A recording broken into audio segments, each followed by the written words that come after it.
Yo, this is Grown Folks Talk.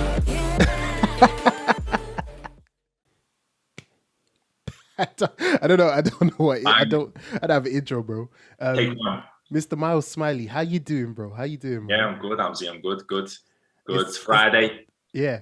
Friday, Man. Flipping hell. Yeah. A bit of a soggy week, isn't it? Yeah, man. Definitely. It's like you don't know what's going on with the rain, with the heat, the humidity. It's true. I ride my bike. Yeah, see, that's as ridiculous to do in London. Yeah. Like I ride my bike, so like I'm always trying to make sure I don't get caught up in it, even though it's 10 minutes down the road from work, but you know, gotta keep it. That's a good setup, man. So remind me what it is. Do you work like in a? I work in a hydroponic farm, so I grow. That's what I remember. Yeah, like it's called vertical farming, so it's basically like conventional farming, but instead of using soil, we use water, and instead of it just being across the ground, it's stacked on top of each other. Ooh. So you save space. Yeah. And that's in Edmonton. So yeah, I do that. So I grow herbs, leafy greens, and hopefully in the future I'll be growing some tomatoes, chilies, hopefully strawberries. Yeah. That's sick, man. Yeah. Bruv, I've always I think part of the reason why I found it so hard to work a conventional job is because I don't want to be inside all the time. Yeah. Like it's different. It's different if I'm inside in my own environment. You know what I mean? If I'm inside at home, it's not too bad. You have your stuff and your things here and all that stuff. But I think I'd really like to work outside.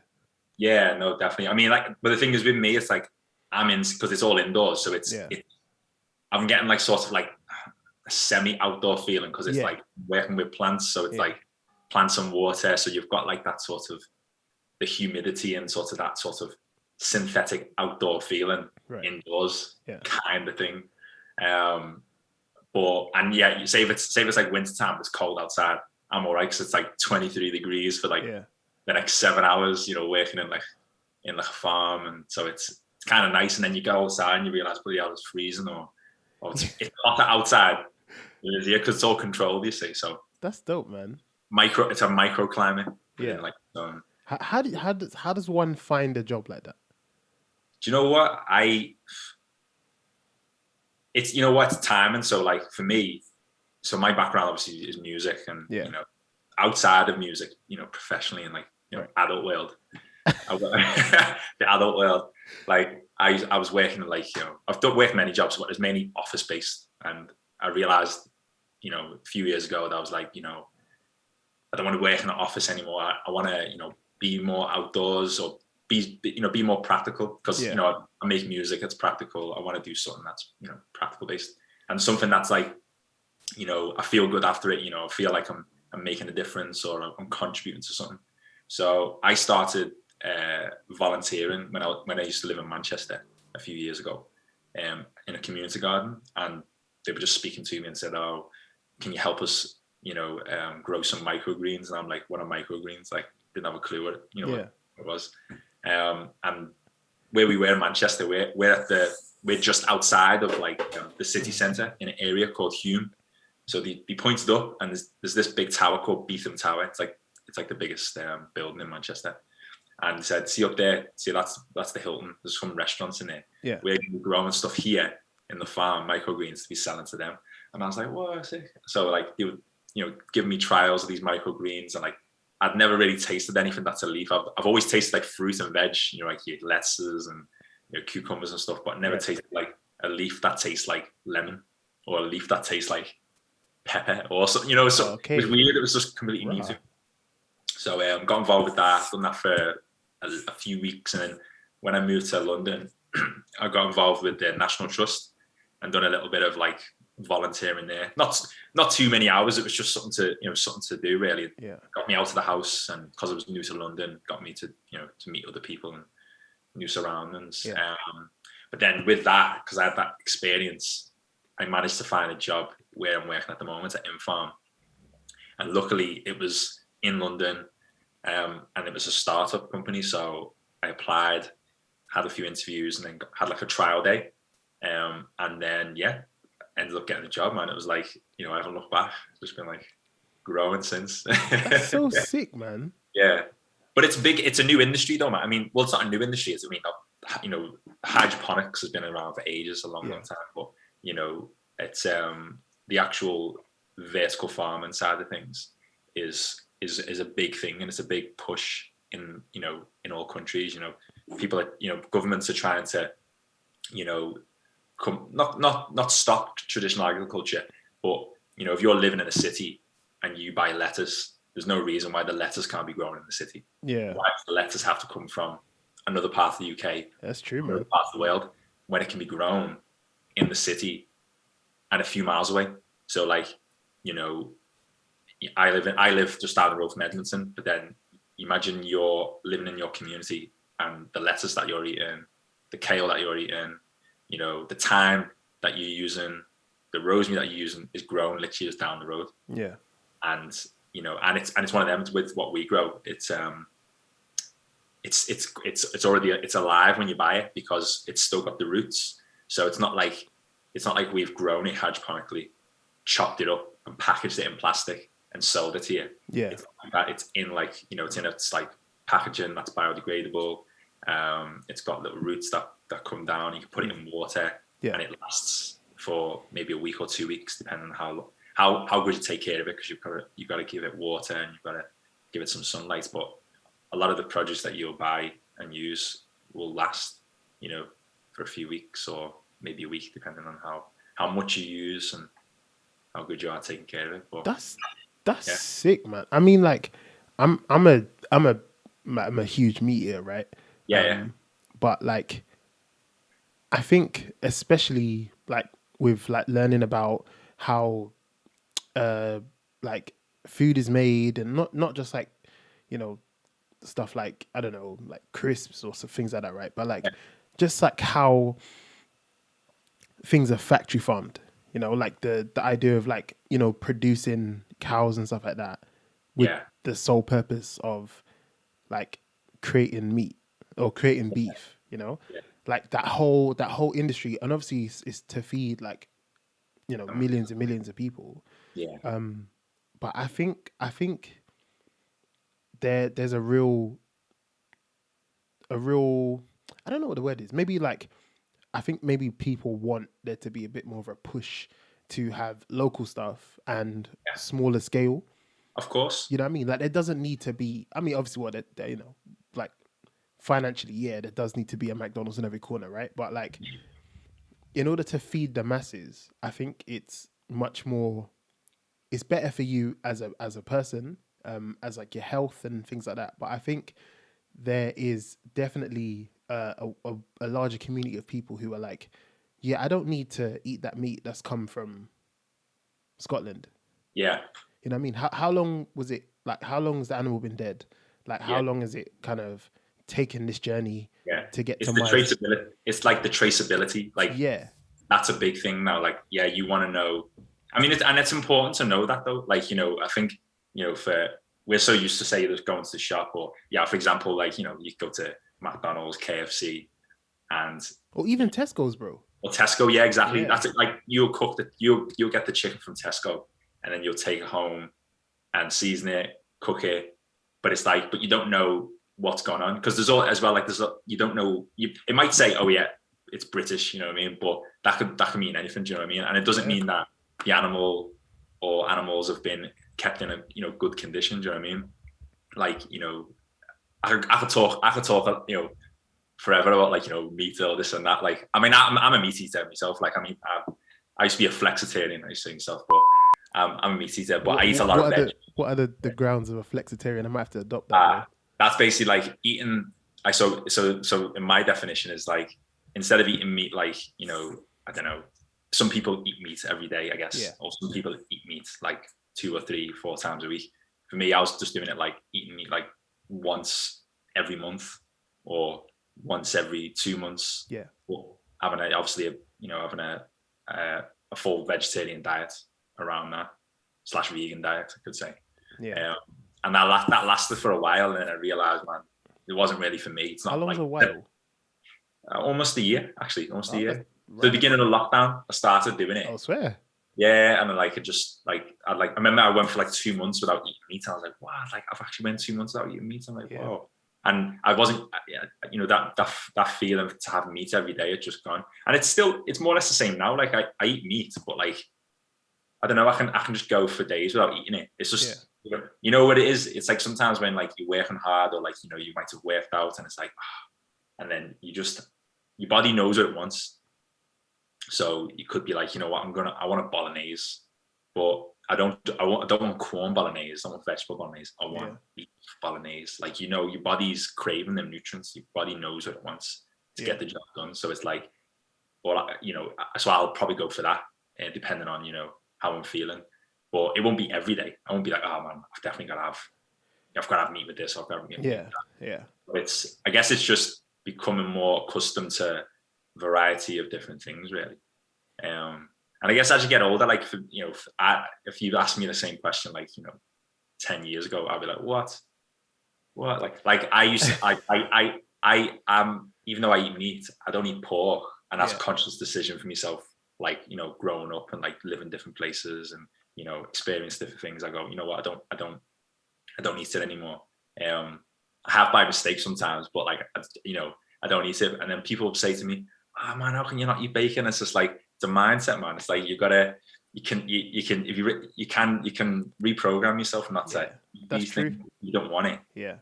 And that's what I've done. Do you know what I mean? Don't get me wrong. I smell it and be, oh, that smells nice. But the thing is, I won't sin. Do you know what I mean? I don't cross that line. I'll just be like, it's over my head. Yeah. It's over my head. But I'll have other things, man, because there's more to life than just like, you know, sitting meats. There's like there's varieties. So it's like, especially nowadays. Yeah. I mean, I was just gonna say I think that's really cool. I mean, I heard like a similar thing. So like, there's a few people like that I know of that have like cut out like sweets or like things with like corn, like what's it, like fruit, like high fructose corn syrup in it. Yeah, corn syrup. Yeah. Yeah. And obviously like most of that is like, you know, fizzy drinks or like you know, sweets or whatever, right? And just like you were saying about like retraining your brain, and like kind of putting yourself in a position where your body doesn't crave it or even want it anymore, where it has like kind of a bit of an adverse effect on yourself. Like the fizzy drink thing is a big one because it happens quite quickly, you know, like you kind of get rid of fizzy drinks and after maybe like 3 or 4 weeks, you just don't want it anymore. Yeah. You know, you're retrained. It's like, I guess it's one of them. It's like, what are you accustomed to? So like, if you're around, I guess when you're younger, it's easier because like, you know, I'd say when I was younger, like, you know, there's fizzy drinks, there's juice, there's this. I remember I used to get told like not to drink too much fresh orange. Yeah. Don't drink too much fresh orange, otherwise you'll be going to the toilet. And I remember people telling me that. And I'll be drinking the fresh orange, but like, it doesn't affect me the way it affects other people. Yeah. Maybe because everyone reacts differently to different things, don't they? Depending on how. That's true. What your diet is like, and like, say if you could say if you're someone who's on like, say, I don't know, a high processed diet, and then all of a sudden someone gives you some wheatgrass, and you take a shot of wheatgrass. Yeah. And that's gonna take all the toxins out of your stomach. So that's gonna, like, you know, you're gonna know about it. But then if you're someone who has, say, like a varied diet, and you get given some wheatgrass or kale or something that is a proper green hit, yeah, your body will absorb it, but probably not. You know, there's probably not that many toxins to get rid of. But also, it's like the brain, I guess. I mean, I'm not a scientist or something, but it's the way my thoughts, the way through life, the way I think of things. It's like for example, I've got a cup of tea here, and I've just been eating, before I've done this podcast, some digestive biscuits. Yeah, because like I've just had burgers and chips, and I'm like, I need something sweet to balance it. But then I'll think, oh, cup of tea and biscuits. But then again, I could have a cup of tea and dates. Yeah. Okay. You see what I'm saying? And right. Dates will give me that sugar hit, but it's the brain, I guess, just wants that that texture. Yeah. You want that sugar, that fat, that texture. But that's just one of them, though, innit? It's kind of like if I was gonna, I don't know, if I was, I don't know, an athlete and I was training and I needed like a sugar hit, maybe I'll think a bit more consciously. But everyone's different, really. But it's one of them. It's knowing your options, because when you want like a sugar hit, or you want something that's a bit sweet, you don't always have to go for like the chocolate, or you don't always have to go for like, you know, the sweets. It could be other things that your body can get used to, like fruit, dates, and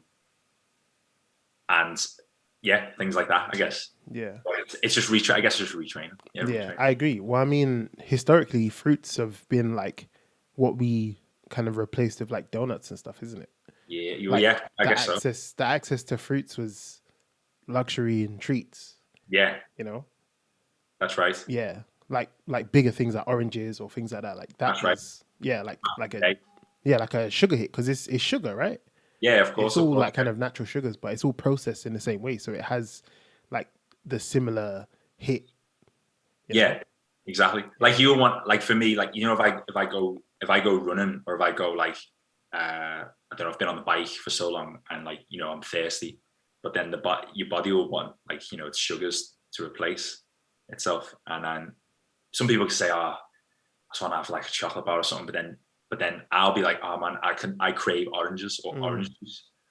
I guess a lot of people do, and I just want the orange, the sweetness of the orange, and like sort of like the hydration of the orange. But at the same time, orange juice doesn't hydrate you; it just gives you that sweetness, and then you've got to chug loads of water after it to sort of replenish it. You have to balance it out, kind of thing.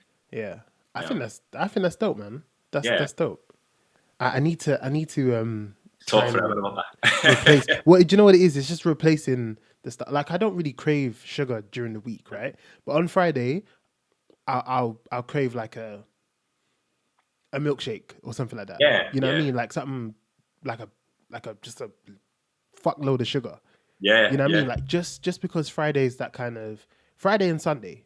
Yeah, you know, like Friday's like the day the week's done, and you just want to kind of kick back, watch some movies, play some games, just chill out, right? Definitely. And Sunday's the same thing. Like Sunday, you know, you have a nice big dinner. You know, depending on who you are, what you do. Sunday's like that rest day, waiting for the week to start. So I crave like a little, you know, like maybe not something little, which is why, you know, I'm in the gym all the time. But like maybe like, I don't know, like a chocolate bar. You want something like, I know what you mean. Like, if you have a big dinner, you go like, you want like, I'll have ice cream with biscuits. Like, I'm like that. That was me last night. Right. Ice cream with biscuits. Damn. Crumbled on top. Yeah. With a smooth peanut butter. Like that pippin nut. Man, it's sick. Game changer. But it's like, I'll be like, oh man, like too much. I'm good for the next day though. Right. It's good. It's one of them. It's like the next day. It's like I fed myself into the next day. Yeah, I feel so you. Then like, I'll be like, usually in the morning, I'll be like, I'll have a breakfast. But then like, if I've eaten a lot the night before, I'll be like, the body will tell. Because it's one of them. It's like, we're programmed to eat breakfast. We're told to eat breakfast. But at the same time, the body, you know, when you wake, there's people who probably don't eat breakfast in the morning, maybe because you don't like to eat anything too early because the body's telling them not to eat. Do you know what I mean? And it's like, for me, it's like through the week, because of the job that I do, I like to eat more so I've got more energy. But then on a weekend, what I'll do, I tend to do anyway, is I'll wake up whatever time, like say 9 or 8, and I'll just hydrate for like 4 hours. So I'll drink loads of water, but also green juice. So I'll make like celery, cucumber, and apples with a bit of ginger maybe, and it's just pure alkaline. So I just hydrate because I think sometimes, like, especially with working and like, you know, being busy after work, it's like, even though I've been drinking, I might be drinking juice, I might be drinking water, it's just good to have like a full morning where the body just has maybe just over 12 hours, 15 hours fast. Because if I stop eating at 9 on a Friday night, if that's quite late, but say if I finish at 9 and then I don't eat until 1 o'clock in the afternoon the next day. Yeah. That's what Matt's just gone now. That's 16 hours. Yeah. It's like 16 hours no food, but it's like, it's good just to give the gut a little bit of a rest. Yeah, time to rest. That's so sick, man. I've seen a lot of people talking about. I used to do the intermittent fasting for a while. It was when I was like trying to lose a bit of weight, but I found that it worked best for me if I shift the time, because like if I don't go to the gym early in the morning, like, so let's say I wake up and I aim to be in the gym around 10, right? Yeah. So then I'll do hour, maybe 2 hours if I'm feeling, extra saucy. It's either I go in the morning or I go late at night. Like I'll go there 10 p.m. and stay there until, midnight. Yeah. So like depending on the way my gym works out, and obviously skating in the middle and stuff like that, but like depending on how my gym works out is dependent on how I eat. So sometimes a bit up and down. Yeah. I think the intermittent fasting is the way to do it, man. Yeah, no, if you can have that kind of regular regime where your timings are quite consistent, it's easier for you to work that way. Because the last thing you want to do is like, intermittent fast or eat a certain way, and then like, your pals or like your missus is like, oh, let's go out and do a thing. You're like, oh shit, I can't eat anything. Yeah. You know what I mean? Yeah. Something like that, right? Yeah, I know what you mean. Mean. But it's like it's one of them as well. It's like listening to your body and knowing what you're doing in the day. Yeah. Like if you know, like if you generally do feel really hungry in the morning, then eat. But then again, you might not necessarily have to have like a full English or loads of toast, a lot of toast and a lot of this. It might be that your body just wants a bagel. Speak for yourself, Myles. Yeah. Yeah, like I'm like that though. I'm just like, my mind, like my eyes are bigger than my belly sometimes. I'm like, oh, you know what? Like especially if I go running, I've got to make sure that like I don't really eat too much. I've just got to like, I don't know, have a piece of toast with a bit of jam, and then run, and then I can run further because I've got less. I haven't got too much going in the stomach while I'm running for so long, and then come back. And then it's when I come back, I'll hydrate. And a few hours later, it's just like, like just constantly eating for like hours. Like, yeah, man. Damn. But it's good. Man. Yeah. I like that, man. I like that. I think you got like a good system going on. But I literally just realized, right? We've been talking for a bit now. Yeah. Who are you? Okay. Who are you? What do you do? What, like, what? Yeah. Let's do that. Who are you? What do you do? So we do a little switch. That's your gimmick, bro.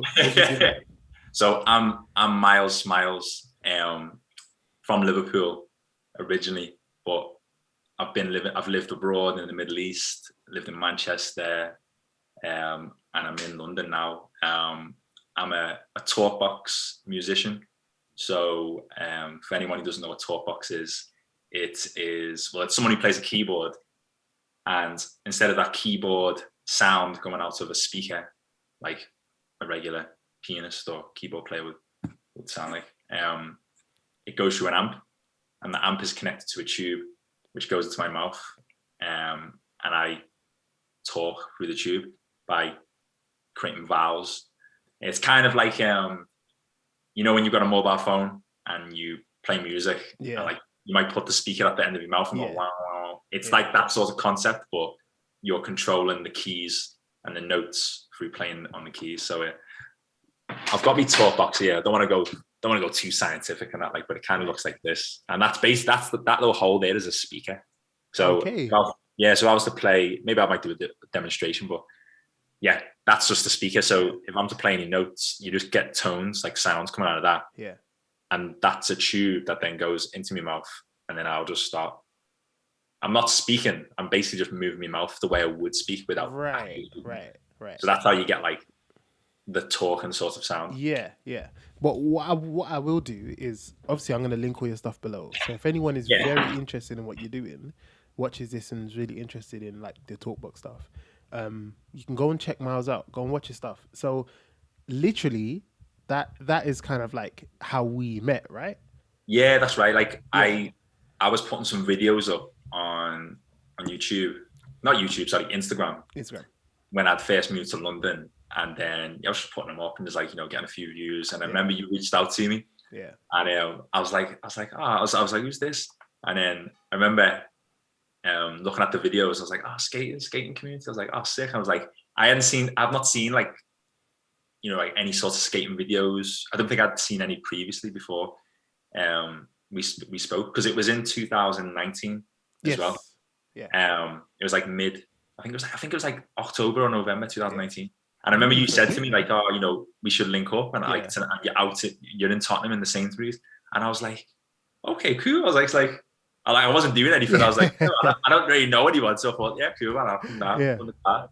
And that's when I met yourself and a few other people. And it was nice, man. It was just nice, just like chat to yourself, and like you were the first person, if anything, first person who has reached out to me when I was in London, really. Yeah.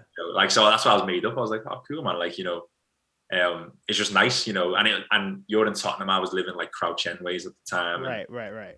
Wasn't too far. And I was still trying to get to know London and stuff, because like Liverpool's tiny. So, right. So, yeah. And it was just nice, man. And then I remember we kept in contact, but then pandemic happened. I come offline off Instagram. I thought to myself, I'll give myself a bit of time. Instead of temporarily deleting it, I actually just deleted it. I thought, just cut the snake's head off. Cut the cord, yeah. Yeah, and then I thought I got back and I thought, you know what, I need to reconnect with skating with Amzi. And then and then that's when we started chatting, and we've met a few times now, like right. But we keep in contact all the time. And man. Bro, do you know what it was like?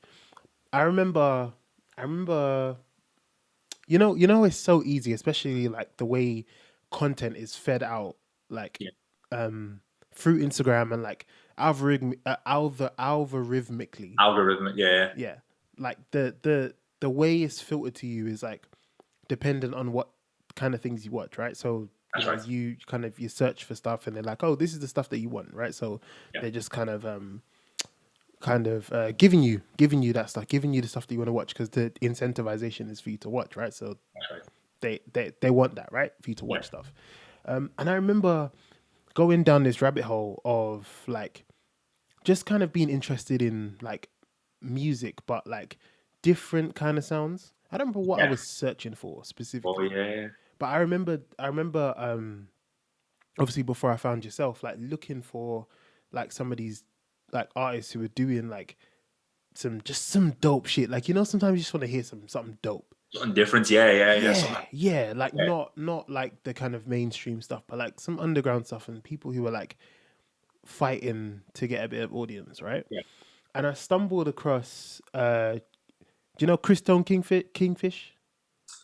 I don't know. I don't think I've come across that. He's this big dude, right? And he plays he sings the blues, and he plays electric guitar. Okay. Yeah. I might have come across, because there's so much content. Because even now when I'm browsing through on Instagram, I'll be like, there's musicians who are doing talk box, then there's musicians who are playing guitar, playing drums, even some crazy stuff outside as well. It's true. As opposed to in the studio. So yeah. But I remember I saw his stuff, and I was just like mesmerized by like the sheer levels of excellence, right? And then I remember like I started to see like kind of blues players popping up a lot more, and then I was like going again, like looking, searching, and then I started to see that guitar that's like it's not a guitar, it's like a piano. Oh yeah, so the keytar, yeah, right? keytar, yeah. It's like seeing keytar and like some cool stuff, like people playing more keytar. 80s. Right. Which gets me into the talkbox stuff, right? Yeah. And you were the first person I had seen playing a talkbox. Yeah. I say this in the nice way possible, unironically. Yeah. I know you know? Like it's kind of a lost thing, right? Like, it was huge with like, Zap and, things like that. That's right. Roger Troutman's like the main, he's the guy that everyone, the sound, the epitome of sort of talkbox is like that Roger Troutman sound. Is like, because even me, it's like I started playing talkbox only, it was the end of 2018, and I remember I wanted to get a talk box for a while, but I was just like, I didn't know which one to get because I'm like, sound, and like I was looking at reviews online. Yeah. And people say like, oh, you've got to do this, you got to do that. And I was like, one day it was my birthday, got a bit of money, and I thought, you know what? Let me just buy it, man. And I think it was one of the first videos I put up on the night. I started playing California Love. Right. I wasn't playing it to like the actual key of the original California Love, but I was playing my own little version. And I just put it out there, man. And like loads of views. People who knew were just like, what's that in your mouth, Myles? Like, what's this? What's that? And they were just like, what? Like no one had ever seen it before. And I was just like, so sick, man. And I was like, yeah, surely you must know what talk box is. Or, you know, I always say to people, California Love. You've heard, you know, California Love. Yeah. California Love. And I think people know the sound, but people don't know how the sound is created. Right.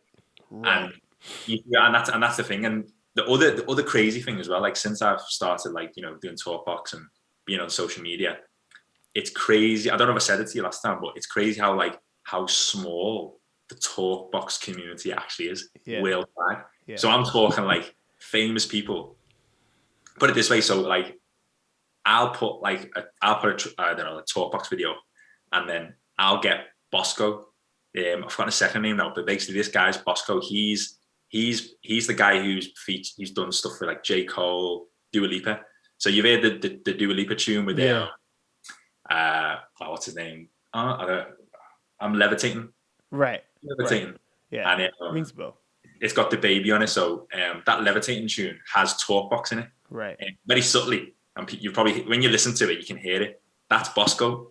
And he comments on my stuff and likes my things. And he's doing stuff with Dua Lipa. He's also like an innovator of talkbox, because he's created a talkbox that instead of you using a tube that goes from a talkbox amp, it connects around your voice box. Damn. I don't know if I might have shown you actually, but basically it's for what I believe it is. It's connected around your neck, kind of like headphones around your neck, and you play talkbox, and it's connected to one of the apps, so the tone will sort of resonate with your vocals here. Sick. Box, and it'll come out of your mouth.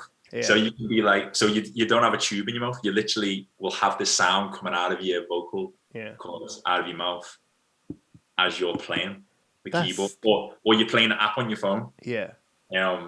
So yeah, man, Bosco, and he does many videos online where he's got some of his tracks, or he's got other people's tracks, and you see him. He's got the it's called electro spit wrapped around his neck, and he's got the phone here, and he's just like, do it up. That like is he's just it's cold, man. So clear. But yeah, man, I'll have to share that on my Instagram. Yeah, definitely. After this, so people, if they want to see it, they can see what he's like. But he's a big guy. There's also another guy called Mr. Talkbox. People might have heard of him. People may not have heard of him, but he's the guy he's big. He's big in like American sort of gospel. Like he plays a lot of like, I think it's like gospel music. That's his background. Yeah, he's a talkbox player, but he's famous for 24 Karat Magic. Yeah. So, you know the intro. Yeah. It's gonna go tonight. Yeah. He's the guy. And he likes my stuff. I like his stuff, shared his stuff, and he's just like, he's commenting on my things, like giving me hand gestures like this and that. It's That's so sick, big, man. This guy wears like Bruno Mars. Yeah. You know what I mean, man? And like, it's so small. It's like, you realize like, what the hell, like these are people who work with like the biggest artists in the world. They're in America. They're seeing my things. They're liking my things. They're, I mean, I think it's that. It's just that thing of social media, isn't it? It's like you have so much access to like these small, like quite niche groups. And I think this, just to kind of like draw a parallel, I think this is what has kind of led to the big like skating boom, is because it's such a niche and small community. When people were kind of, seeing it blow up, and seeing it like kind of change and evolve and become this thing, it's literally just kind of opened up the floodgates, and it's like really become like one of the biggest things going on social media. I mean, to a point where they're talking about it on the news. 100%. Yeah, go on. Sorry. No, sorry, go on. You go. I was literally just saying, like, I think there's so many, like, social media is such a great tool when used in that way to kind of showcase your talents. Because, like I was saying, like when I saw you, my first reaction was I gotta just reach out to this guy. If he never reads it, it doesn't matter, right? But I was just reaching out, and I was like, brother, I love your stuff, man. It's so nice to hear, like, and again, like when you think about Talkbox, you think about like, 80s kind of really old school, that kind of stuff, right? Like Ohio players and, people like that, right? Yeah, definitely. But it's just nice to hear you doing, you sent me a song yesterday, that was like Offset. Yeah, that was right. Yeah, the Offset with the Migos mix. That was like a mix that I've done a while ago. Yeah. I'll have to show you the session actually. It wasn't. Just to clarify, it wasn't like Talkbox stuff. It was like a beat that you put together. Yeah. So it was like that wasn't Talkbox. That was like, it was like a composition, but also like a mix where I've got like a garage beat which I've taken from a song, and I've put Migos a cappella, and then I've got an a cappella from like an 80s track. Yeah. I've got by now. Yeah. And where you hear that working all the time. Yeah. I've chopped it up. So like you've probably seen some of the videos where I've got that push pad. I've got it on that. So I'm like, working all the time. Girl, it keeps me satisfied. Yeah, bro. Chop the track up. Yeah. And I put it with the garage beat. And I thought, let me just put some, because I had a few like acapellas on my laptop. So I thought, let me just try these acapellas. I was going through a load of them, and I thought, this Migos one sounds good. So kept the tempo the same. And their tempo, I think, is around like 135, 140. Yeah. I think that matched the garage beat. So it was perfect for it. So I thought I'd try that. And I added a little bass and a little chord to it, just to give a little bit of atmosphere to it. Yeah. But it was one of them, I put it out, but like, it's one of them, it's like, you can have songs that you can put out. And if you're someone who's like, say, underground, or someone like, say, on my level, I'm not like huge or anything like that, but only people will listen to it, or people might not even get a chance to listen to it. But it's one of them. It's about, like, I guess, perception. So I think we talked about last time about, like, some artists who can like put anything out and like they're gonna get big hits because of who they are, the brand. And it's like, if the Migos put that track out of that remix that I've done, people will be like, what? Like it's sick. It's because that's got that brand to it. But it's like, it's trying to. When I listen to that track, I've played it to other people in the past, and I'm like, oh yeah, it's cool. But it's only cool to them. It's all right to them, but they don't really see, I guess, the true potential in the track, because they may not be like an artist themselves, but it's also like, well, where can they identify that music with? And when I was going through the music and mixes that I've got, I picked that one because I thought I could definitely see that in one of your videos with you skating. Yeah. And possibly with other people, like, working all the time. Yeah. Satisfying, and they're using them words, and it's like got that upbeat garage beat mixed with a bit of Migos, because you don't hear Migos mixed with garage. You only hear Migos mixed with Migos beats. Right. You see what I mean? So the fact that it's got that twist gives it a bit of like that UK vibe to it as well. Yeah. And it's got a bit of a house flavor, because I've got like that I've put the old school sort of like 80s singing vocals, but I've punched them in as if it's a house track. Yeah. So it's like, I thought, okay, that I could see that vision, I could see that in my head, like that got with the video. So I was like, use it.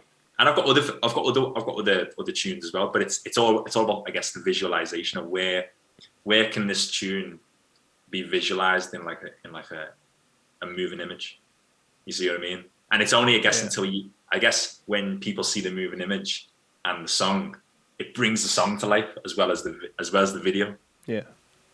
As opposed to maybe just the track on its own. You have like this very like creative, very free approach to music, and like your passion is something that has shone through, almost instantly, like just kind of getting to know you in like the time that we've had to kind of like talk and things like that, right? And you have this super eclectic like way that you use music, right? Like you're the kind of guy who's like listening to Offset and like Migos and all that stuff, but also listening to, you know, and also like like anything, you know what I mean? Like that's right. anything. Like you just have this, and the thing I really love about your mixes, obviously, you know, you being a DJ and like, or DJing, whatever. Yeah, that's right. Yeah. You don't shy away from using music from all different periods of times, or, you know, all different tastes, and you kind of find a way to make something, again, like, you know, Migos and Offset work with house and garage beats. Yeah. You know what I mean? Which is not really something you'd hear a lot. No, you don't. You know, and I just and fucking like figuring out a way to incorporate Talkbox into like your style, and I think like that's a reason you don't really hear about a lot of Talkbox artists, because that's such a huge ask to find a way to put that into something. Yeah. You know, like every band needs a bass line, right? Every band needs someone on the bass. Every band needs that. Yeah. But, you know, or like an electric guitar or some kind of guitar, right? Yeah, that's if right. it's not like just something, but like I would love to see a band come out and be like, yeah, you know, we got our, instead of our drum kit, we got our Talkbox guy at the back. Yeah. I know what you mean. You know what I mean? Yeah. I've made, like, you know what? When I first it's one of your boys, Russell. I haven't seen him in a while, but he's a musician and producer from South London. And when I first moved to London, we got in touch, and he's got a studio in Blackheath. So we done a collaboration, and I've actually got some material which we still need to bring out, which is like, yeah, it's got the drums, it's got the guitars, and it's got Talkbox over it. And we've got like a lot of tracks where we've jammed, we've got synthesizers. So like there is like that sort of sound as well, which we've experimented with, which it'd be exciting to show you once I've got that together. But also, like, you know, when we've had conversations before, because we've spoken for hours. Like I remember, like, very true. Like about this about our topics just goes off, and I'm like, oh, we should have recorded this. This should be a podcast. But yeah, it was. We were talking about like, I think I was speaking to you about, like, you know, music, and like, because I've done music ever since I was about 13. So 13, 14, and I'm like 33 now. So it's like 19 or 20 years. Yeah. I've been doing music for 20 years, but I've been doing it passionately. Like, I just do it because I like to do it. It's just like an art.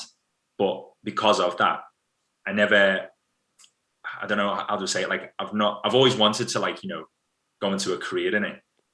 But, you know, things happen in life where, like, you know, you've got to do things, got to do this, that, and it sort of shies away from like what your passion is. And I feel now it's like the last like 2 years or so where I've got like the Talkbox, I've got new studio equipment, I'm in London, you know, it's like it's all aligning. Like, I used to live in the Middle East and in the United Arab Emirates, so I'd have music equipment there, but there was no one to collaborate with. There was no, I mean, there was some people, but it's not like where you're in London, where there's so much art, there's so much culture, there's so many people like yourself, like the skating community. Like, it's like there's so many communities that come together where your art, whether you are, you know, a drawing artist, whether you're a dancer, whether you're a skater, it's like, I've never seen that. Well, I haven't experienced that in a long time, actually, where so many people from different arts have come together, and like everyone's bouncing off each other. You know, oh, cool, man, I like that set. I like the way you're skating. I like the way you're dancing. I like that music you're making. You know, I like that graphic you've just made. It's like, it's so nice to just, you know, to be in this environment. And I think it's, for me, for a long time, I was always trying to be the person where, like, okay, I like hip hop music, and say I like grime music, and, you know, as the years have gone on, you know, I like a bit of drill, I like US trap music, you know, I like that sound.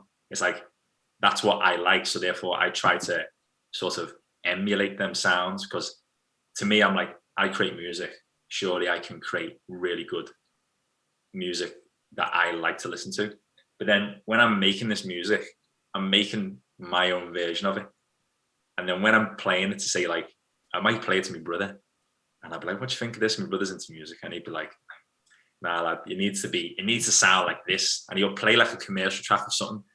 And it's like, I realized that me trying to sound like other people, you know what I mean, it doesn't do me any justice. It's like I have to work harder to do something that doesn't come naturally to me. And it's only when I've sort of like, you know what, I've got this talk box now. Let me create my own sort of like sound where like, you know, I'm creating like a vocal. It's not singing necessarily. It's not rapping. It's talk box. Yeah. And I'll make like a beat, whether it's like a dance beat, whether it's a garage beat, and I'll try and make something of it and become my own artist. Bro. But that also brought me to when we were talking about like making music for other people. I was like, I always had the idea of producing for other people because I make music. And then I realized, man, why am I trying to make music for other people when I should be making music for myself as the artist? Yeah. Well, I think there is, I mean, you know, people who spend an extended period of time with me know that I love talking about the parallels of like real life and social media and how they intertwine and how like it's not always a positive thing. But just hearing what you're saying, like, it's so refreshing to hear you talk about. I mean, we've had these conversations before, but it's just so refreshing to hear you talking about the way you use music as like kind of this idea that it's a passionate thing, right? Just like I said, right? Like for most people, if you could figure out a way to make money, I don't know, whatever, doing backflips, right? Most people figure out ways to make money doing backflips. Like if someone gives you an in, you're like, oh, you know, could you backflip for £500 per backflip? And you're like, yeah, of course I could do that, right? But I think it's so interesting, like watching someone who, like yourself, is like, no, I'm not gonna backflip because it's about money, you know. Yeah. Like you're like, no, like I'm like my backflip is exclusive to me. It's like something that I want to learn and turn into something else. And you know, now you see people doing like, I don't know if you've seen that trampoline and stuff that they've been doing. They jump off a thing and go on the trampoline and flip up, and you know what I mean. Like that's your niche. You know, That's right. And it shows like it's such a huge thing to see you like. You know, they kind of talk about there's an age to be like a musician, or you know, if you haven't made it by a certain age, it kind of affects you. But that's a very kind of out there concept, and the fact that you yourself don't even consider that as a possibility, you're just like, no, because I'm good at what I do, and I'm just gonna keep pushing my stuff, and one day there'll come a time where like I'm doing some stuff where I'm also being paid for my passion, but like I'm being paid because I'm doing some dope shit, is just super refreshing, bro. Especially to see you on social media and pushing your stuff like that. Yeah, it's like as you say, it's like chipping away slowly, but chipping away bit by bit. Because it's one of them as well. It's like I'll look at, say, I don't know, I'll see I could be on I don't know, social media or somewhere, and someone could say, oh look, you know, there's this new artist that's like, you know, that's come out. They're on like BBC introducing, and like, you know, Annie Mac or whoever will be speaking to them, and they'd be like, you know, tells your background. It's like, oh, I'm such and such, like I've been doing music for 2 years, and like the audience chat, and which is cool, man. And like it happens to people. I think nowadays it's a lot easier, and you know, like put it this way. So when I started music, so like 20 years ago, right? Music technology that, you know, in say like 20, 15 years ago was not as cheap or as accessible as it is now. Right. And also, like, you know, if someone gives you Fruity Loops, for example, or a simple music production program for your birthday or whatever, and you don't know how to use it, you can go on YouTube and figure it out, and, you know, teach your way, and you'll be there. And it's like, I remember like going to like people's houses, and like, because YouTube didn't come out until like 2005. Yeah. But also, even in 2005, you didn't have that much content of like. Are you sure it wasn't 07? I feel like it was 07. I remember it was when it was. I'm sure it was. I think it might be, unless it took off more. Then I remember. Maybe. I just remember it when I was in college. Yeah. I remember it just being, someone had it, and someone was watching like an Air Force pilot, and I was like, "What's that?" And like, "It's YouTube," and I'm like, unless I'm wrong, but it's. I feel like it was 07. 07 then, yeah. Yeah, I feel like it was 07. 07. GTA San Andreas came out in 05. Come on, Ben. Oh yeah, probably. It might be then. It might have been then. But it doesn't matter. But yeah, go on. Yeah. Sorry, I was just like. Yeah, even then, it's like the amount of content that was probably on like YouTube in comparison to what it is now is like obviously not as much. Right. But now YouTube's everything, so it's like so now people can go through that avenue and teach themselves, and you can become pretty proficient in producing music in such a short space of time, as opposed to so many years ago, maybe 15 years ago or longer, where you'd be using maybe MPCs. I used to have an MPC, like hardware, so you'd have to like physically program it in, which is it's people still use it now. Like a lot of famous artists have used MPCs, like Dr. Dre, Kanye West, like everyone uses them. Yeah.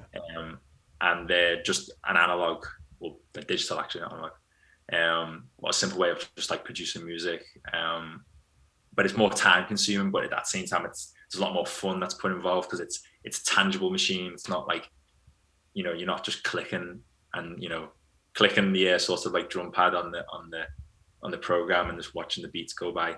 That's the way you can make music nowadays, you see, and make really good music. And it's cheaper, and also as well, like music videos now are cheaper to create because the technology is cheaper. It's more accessible. There's more that you could say. There's more directors and music producers and artists now more than ever. I mean, not only that, bro, but like just as you said before, like accessibility. Like people shoot music videos on iPhones. Yeah, exactly. You know what I mean? And edit it like using Instagram software. Exactly. Yeah. So it's like there's a great there's more and more people getting out there, and there's also like there's a greater chance of you as an artist getting noticed, which is great. You know what I mean? That's and I see it all the time, and it's like I'm always trying to take a sort of like a leaf out of people's book. Yeah. Out of people's books who've might have only been doing it for like say 10 years or under, or 5 years, just see how they're doing it. And like as me as an individual, I'm just trying to like mimic sort of like, I don't know, maybe the business approach of what they're doing, but I'm on my own though, you see what I mean? So it's like I've been doing it for so long, and I realized that like even though you've got like, say, I think I mentioned this before in the past, like Stormzy, he's an individual artist, but then Stormzy, even though he's an artist and he's independent, he's got other people behind him. Yeah. And that's the thing. It's like, it's creating that. I think for myself, it's like for so long, it's like I used to have a network, but live in different places around the world, this and that. You've always got to recreate networks, and then the networks go, you recreate network. But I feel like now in London, it's like I'm slow, especially with lockdown easing as well. Like, well, it's locked. There's no lockdown anymore, but the world is sort of slowly but surely getting back to normal. It's I mean, it depends how you think about it, but yeah, I guess it depends how you think about it. Yeah. But it just seems more, I don't know, something in the air. There's I agree. Yeah. But like meeting with yourself is just like been such a good thing, because like obviously the podcast here, just talking in general, just about like art. It's just, and watching the other podcasts as well. It's just, and just seeing how other artists from other fields deal with their art and how they approach things, and themselves living off their art. And it's kind of like, it's really inspiring to sort of to listen and watch, because you don't really get that insight into how it works, you see, because it's one of them. It's, I guess it's, as you say, it's like the leap of faith in it. It's like once you've got this and that, and like you've got this job and this, it's like it's okay, you can just go now, it's fine. Yeah. But it's getting that, I guess it's doing that leap. Yeah. I totally agree, bro. I totally agree. I think just like I said, like there's the floodgates are kind of open. The analogy that I used before, like the floodgates are open with a lot of this stuff, and you really can create, like I was talking about this not too long ago, but you really can create like a brand or like something out of nothing. Yeah. Isn't even particularly have to be anything. You see lots of people like getting super famous, like doing like I don't know if you've seen on Instagram, but they do like those voiceover things. Yeah. So like someone's said something on a TikTok years ago, or on a Vine or whatever, and people just like kind of adding their own, like taking the audio and just adding their own kind of inflection to it. Yeah, that's right. So like, yeah, they've taken that person's voice, but then they're acting out it. Yeah, and they're just kind of doing their thing, or just like making funny skits and like. Yeah. There's a lot of this stuff, and it doesn't. The thing about being able to almost instantaneously grow a social media following, meaning that you get sponsorships and all this other stuff, right? Recognition and money and blah blah blah blah, right? It doesn't necessarily mean that you have to take a metamorphosis or an evolution in your character. Yeah. And I think especially being like an artist like yourself who allows passion to drive you, generally speaking, it takes a lot longer to be recognized and truly respected in the field that you're in. Yeah. So it forces you to be, or to evolve and to create a character behind who you are, and to really understand what kind of, like, when you put out music, you're not just like in the thing just like, oh fuck it, I gotta put some music out today. You're just like, no, I'm cooking, and when I'm finished, I'll release it. You know what I mean? Or like even I see you I don't know if you're still doing them, but like I see you when you were doing your lives, and you just sit there and just mix some stuff. And just have a good time. You know what I mean? Like you change your lights and you dance around and all that. You know what I mean? But I think like that's your evolution as a person, like saying that you've been doing this thing constantly for 20 years in lots of different places and around lots of different people, and like your evolution is extremely apparent. Yeah. Do you see what I mean? Of course, yeah. I mean, like I was gonna say, the sound that I've got now from like say like 10 years ago would be completely different. Yeah.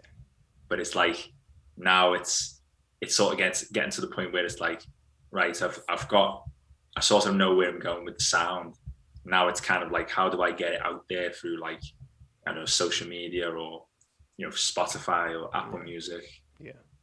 It's like that's like the sort of next step now which I've taken. And then it's like, right, photo shoots, music videos, and like thinking outside the box creatively to create them sort of outlets to sort of get the sound out there, but get like, as you say, like the character of whoever I am. Yeah. I think that's excellent, man. So I actually do have some questions for you, by the way. I know we're just kind of chopping it up, but like I do have some questions. And I don't know, like, if I've explained this, but this whole podcasting for me is about kind of the refinement of the creative process. And it could be in, it's in any field, right? But like my idea is to kind of take these fields or take these like kind of ideas of like getting into music or getting into skating or being an artist or a free thinker or something like that, right? And kind of trying to figure out how that works and how people can access that. Yeah. So one of my first questions, other than our intro question, who are you, what do you do, blah blah, is being like an artist, right? Like, and keeping in mind like where you've lived and where you've moved from and like the kind of stuff that you've done. What lessons have you learned in the 20 odd years that you've been doing music for? Like, and when I say lessons, I mean like applicable lessons to like just life in general. Yeah. That makes sense? Yeah, not necessarily the music. I mean, it can, but like, more towards the sound, like, and development. The sound, but also like how you move around in daily life. Yeah. So kind of like an all-encompassing, like a lesson that you've learned from doing your music, where that's like, oh, I have to do this now in my life. Yeah. Oh, definitely. I mean, for me, it's like the biggest sort of lesson I would say was, or like that I've learned, say, in recent times when I've been reflecting on, the music in the past is now to, be true to me as an artist. Like, whatever sound and whatever music I make and I like as an artist, go with it. Don't try and please other people, or don't try and create sounds that you think, we're not saying don't try and create sounds that you think other people will like, but it's, what will be. And whatever it is unique to me. So it's like, I might might start a session and I'll be like, you know what, I feel like making some, I don't know, I might be inspired blues music. I don't play blues. I don't usually produce blues music, but say if I try to attempt to make it, I know I'm not going to make blues music, but I'm going to make something else. Yeah. And it's that uniqueness, that like sort of uncharted sort of sound or territory that I'm going down is what I'll create, and I'll stick with it. I won't try and sort of, oh no, it doesn't sound too live, doesn't sound too jumpy. I want it to be a bit more, a bit more live. It's like whatever it is will be. And I might not release that music. I might just sit on it maybe for a year or two until someone I come across might be like, oh, I'm a singer. And I'm like, you know what? You might sound well and good on this track. And then it comes in. Because that's the other thing. It's like music doesn't always have to be created. If I think, I want to make a single can take you 10 minutes to produce and write. It could take you 10 hours. It could take you 10 days. It could take you 10 years. Yeah. So there's a lot, how long's a piece of string? Yeah. And it's like, and that's where I feel like the approach I take is where like, I'll just take my time and sort of trying to perfect a sound. And it might be, it might be because, financially, I can't always afford to say, get someone to master my music. Yeah. So I have to sort of do that myself through, using different formats. So one thing I do is if I've got a track that I like, I'll play from your speakers. Okay, it sounds good. I'll play through headphones. Okay, but then I'll go, but it has to sound good in the car. I'll play in the car, and then I'll play in the car. But then I actually released a song 2 weeks ago on Spotify. And what I've done is I put it on Spotify, and when I was in work, because we play music through speakers, I put it on the playlist in work. But what I do is I'll play it, so, like, in like as if like, it's just playing in the background. I won't tell anyone, and people don't move. The people don't say like, "Who the fuck's that?" It's like they're still jamming to it as if like it's still like a club track. Yeah. And it's like, and I'll say to them, one of them tracks I was playing before was mine. You go, what, really? And I'm like, yeah, but you won't know what one it is because you assume it's all the same. Yeah. Because I feel like if you say to some people, oh, I've got my new track here, listen to it. It's like they might have an unconscious bias that like already beforehand. You don't know. Like it might be that, oh, okay, I'll listen to it, and it's like you might be a bit impatient because it's like you're putting people on the spot. But it's like if you play it subtly, where like it's just on someone's playlist, and you might just get an honest reaction if someone is just listening to a playlist and it randomly just comes on. And you can know you'll know by the face, because the other start be like, oh, what's this? Or they might be like, what's just happened there? It sounds a bit weird.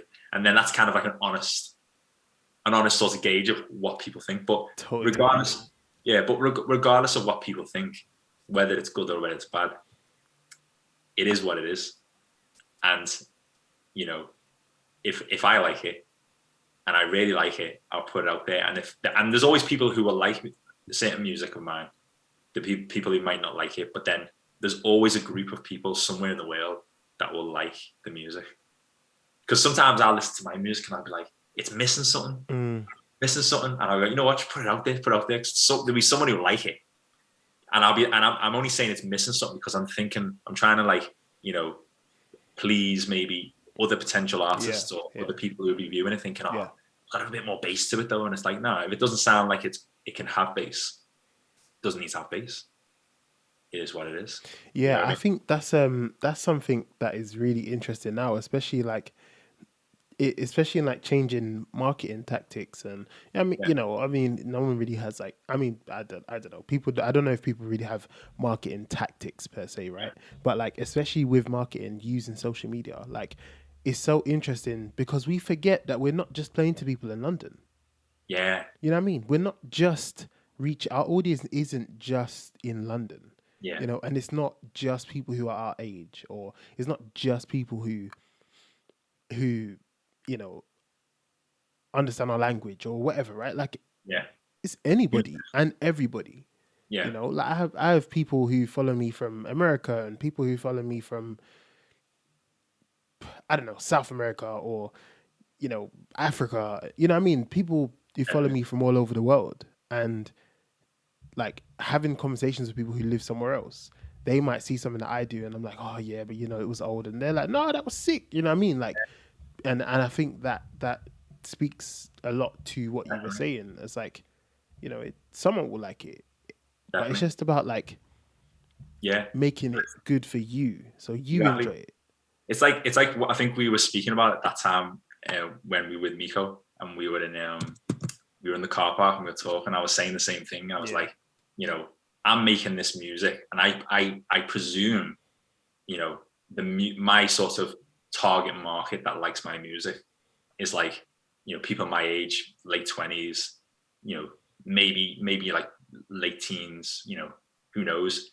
But then again, for all I know, like my music might appeal to like 10-year-olds. And that's like, you know what I mean? It's like, you don't know what you're like, you know, and I'm like, well, like my music's like really like by like 10-year-olds, like it's not who I think it's going to, but it could be, or it could be to like, you know, it could be to like a city in South America or a country in Africa that really likes my music. And I'm like, what? You know, and it's like, that's where the sound's appreciated. Yeah. And it's not necessarily, as we say, like just because I'm from the UK doesn't mean that the music I make is going to be big in the UK and appeals to people in the UK. It might appeal to people in Spain. You probably I'm playing music that's like maybe to them, to the Spanish, that's like their next new genre that they're loving. Like, you know what I mean? It's like I've broke through. And the same thing happens here. Like we get people that come from other parts of the world that might introduce sounds, and like it becomes big here, and we're like, and then you know, the culture comes with it, and it's like it's exploded. You see, like for example, you know, the Beatles are from Liverpool, but the Beatles got big by going to America. Yeah, you see what I mean? And then it branched to the world. You see, and it's like some people might have seen the Beatles that don't know where they're from and think, oh, they're American, but they're actually from the UK. You know, but then it's like, you know things Liverpool, like that. Of all places. Exactly. Of all places. Exactly. It's mad, isn't it? Yeah. That's excellent, man. I think that's such a great approach to social media and like pushing out your sound and pushing yourself as a person, as an artist. Yeah. That's a great perspective. I know we're gonna do some stuff, like more stuff as well. Like, you know, there's so many 100%. Things I want to do with yourself. 100%. The skating, 100%. Videos. Yeah. Definitely, man. Definitely. We're gonna chop it up and get some stuff in. Yeah. What advice would you give to new artists? So you've touched on like kind of being yourself and things like that, but maybe like another piece of advice that you would give to 13, 14-year-old Myles. Coming into the kind of music DJ scene, you know. Yeah. Definitely. It's probably the same answer will probably be from the first question, but definitely 100% like be yourself, but create a network. I think it's an important thing is to establish yourself as an artist, but do as much networking as you can. I think that's really important. And, you know, take advantage of, you know, if you're in school, take advantage of like you might be like your graphics graphics tutor or graphics teacher, your IT teacher, like, you know, try and take advantage of what they can teach you outside of the music if you're a music artist. So, for example, I'm making music, but if I want some graphics for my like album or single, I'm gonna have to get someone to do it who I know, or pay for someone to do it, or I could do it myself. I mean, these days there is like YouTube and things, but if you can, you know, hone more skills like video production and building websites, you become like the triple threat. Like you can do everything yourself, but eventually you'll want to branch out and find people who specialize in these fields so that they can help branch you. But it's like what we were talking about. It's like you're in a network, but it's like the network bounces off. Everyone bounces off each other on the network. Like there's no pyramid. So it's like if I'm a music artist, I need video, I need photography. And people who make videos need music, so I bounce the music. People who people who do photography might need music to go over the image, or they might like the style or the brand that the artist is giving, so they need that person as a model, things like that. You might need someone who's good at social media, so you've got your plugger, you've got your DJ, and it's like DJs need representation in photography as well, to promote themselves. Also DJs can promote photographers by giving them shout outs. It's all intertwined. It all works. It all feeds into each other. So I think like definitely having like a network, and it's one of them. It's like you grow with your network. It's like you might be this artist that could break through, but all you need really is that one person to sort of give your name into, a huge record label, for example. I mean, I'm not saying you have to go to a record label, but it might be that within your network, the video producer in your network is really good friends with someone who's high up in A&R for Universal, who's basically one step away for you getting exposed to a completely different network. Yeah, that's like worldwide, this and that. It's like, you're never too far. And the more people the better. It's true. The more people the better. And it's like, someone knows someone who knows someone who knows someone. Yeah. And it's just, it all feeds off. You all feed off everyone. Yeah. That's great advice, man. That's great advice. And I think, again, like, we're talking about things that are maybe to some people sound like kind of base level things, right? Like, believe in yourself and do yourself, like do what you do, and love what you do, and like networking and things like that. But I think it's so important to be hearing things like this from people who have been in these industries for a while and have found, that they work well in these industries and are successful in these industries, because again, like it just like you said, like it only takes a few conversations to be like, oh, look, this is my pal who does radio and he's playing my stuff on the radio now just because he's my boy. You know what I mean? Or this is my guy who like runs social media accounts and, does marketing on social media primarily. And now like, my track's at, 50K views. Like exactly. It only takes a few conversations to help you get forward. And again, like sometimes it's nice to do that in a way where it's I'm doing it because I like you. But sometimes you just need to do it because you're like, hey, like, we can help each other. I got some music. You're looking for someone who does music. And, like I'm a skater. I'm looking for someone who can make me some music. And, you're like a musician who wants someone to do some dope shit to your music to give you exposure. I get exposure from getting some cool tracks that people want to hear. And you get exposure from me playing your cool tracks. Yeah, exactly. And it's mutually beneficial.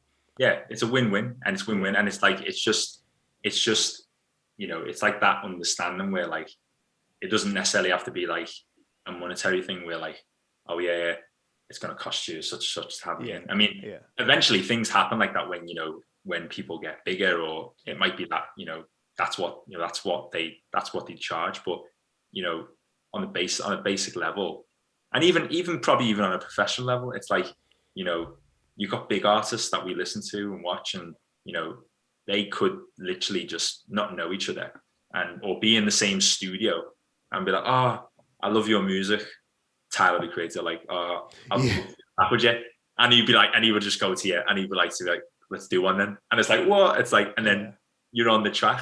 Do you know what I mean? And the person, I'm not on their level of like, artistry. I'm not like, I don't know the business end of what goes on, but I guess if you're a very successful independent artist, I'd say there's say if you're a very successful independent artist and you meet an independent artist, it's much easier for you to just be like, get on the track and there might not be any sort of deal or anything like that. Like, oh, do you want to get on the track? And like, from then the guy might say, yeah, you got your royalties, man. Like, you're on the track with me.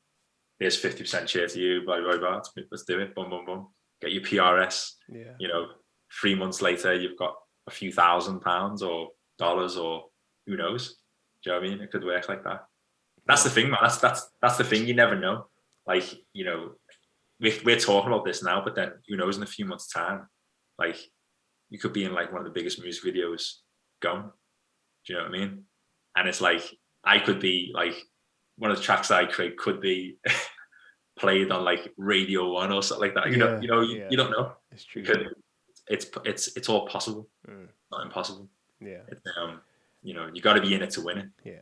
Well, they say if you keep doing something, eventually you have to get a break. Yeah. So eventually someone cuts you a break, or eventually something comes along and you're like, this is what I needed. And that sometimes it kickstarts where you want to be and pushes you into a different space, where you can be like, I wanted to be on the radio and stuff, and I did it, and now someone heard me, and I'm doing something else, and they're trying to link me up with their people and blah blah blah. And next thing you know, you're this huge name, or this artist who's getting paid to do the thing that they love to do.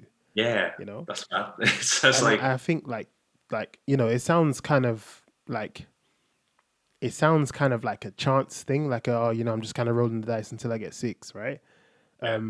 But I think it's just like what you said, like it comes from the hard work, which is networking, which is being yourself, and finding your own uniqueness, finding your own sound, finding your own path, or what I mean, like it comes from that. And that's, especially in the creative industry, that's where a lot of the grind comes from. Yeah, but also like it's interesting you saying that as well, because it's, you see, I'm going back again now to like say when I was younger, and it was all about getting signed to a record label, because before like say YouTube got big, you had like MySpace. I remember using MySpace. That was a social media platform, but it wasn't anything like the way you've got Instagram and Facebook, where like I can put something on Facebook now or Instagram, YouTube, and worldwide. Maybe not many people may watch it, but I am, nevertheless, I'm worldwide. Like, there's nothing stopping like Arnold Schwarzenegger from watching my video. There's nothing stopping. He's just one click away. Yeah. Literally one click away. And all you got to think is like, how do I get that person who I want to listen to my music just to make that click? Because it's like, they're literally on the other side of the door. You know what I mean? It's like, it's the internet, like they're on the other side of the world, but it's literally the other side of the door. And it's like, it's all about perception as well, I guess. Because I used to do it a lot when I was a teenager, and I used to do a lot of gigs. And I'd performed in London. I used to go on BBC Radio in Liverpool. I used to do a show on that, and it was all about perception. I always made myself come across bigger than I actually was. But this was before social media. Yeah. So it's kind of like, it's like you would hear me on radio. I'd be like, yeah, I'm on radio.